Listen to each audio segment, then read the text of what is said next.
So if you got a tournament or you're out fishing, check those full of new moons. And when those things happen, those fish will be in no feet of water lunching up on new crayfish that are emerging out, and take advantage of that cycle when it happens. So that's the third reason. And then the fourth reason, I will also get the Yamamoto grub, but this one I'm getting in the pumpkin with black and green flake colored.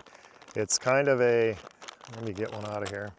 This one I'm using when the Mayfly hatches come out. So I get the 4-inch, and I've got that kind of orange, brown, green, black, yellowish color, a smaller in the profile and shape of those larvae that are coming out from the mayflies. And when they come off the bottom and emerge up, I'm trying to imitate those mayflies by swimming that grub high, and I use a 4-inch.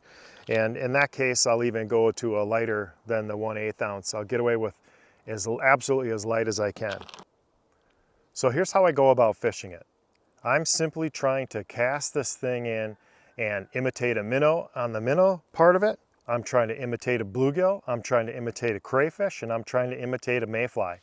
So I'm going to change the technique a little bit as I get in those different areas to try to mimic those particular things. But on the minnow bite, if you're using forward facing and you can see the fish and you can keep it in front of them just like you would fish a jighead minnow, I would fish the grub. If you can't see them and you're just blind casting, simply find some wind-blown areas where you can get a little bit of cover from the fish.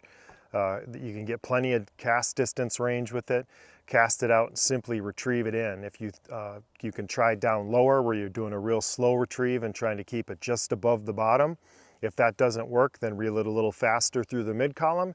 If that doesn't work, keep your rod tip high and keep it just under the surface. That 1/8 ounce jig is going to allow you to do those 3 different retrieves for that minnow imitation.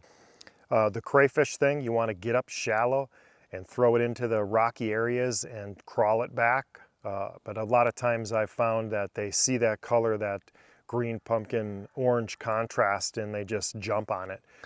If I'm fishing the mayflies, I'm actually wanting to keep that thing fairly high in the water column. I'm trying to fish in the top 6 inches of the water column. So I'll use a lighter jig. I'll scale back unless I need to use a little heavier one for the wind. But then I'll keep my rod tip high, and my whole mission is to never let that grub come out of that top 6 inches of the water column. And they'll just come up and annihilate that, and they'll hook themselves. And that's the thing about it with the spinning rod and the lighter line and the braided line to the fluoro leader. Literally, these fish are hooking themselves.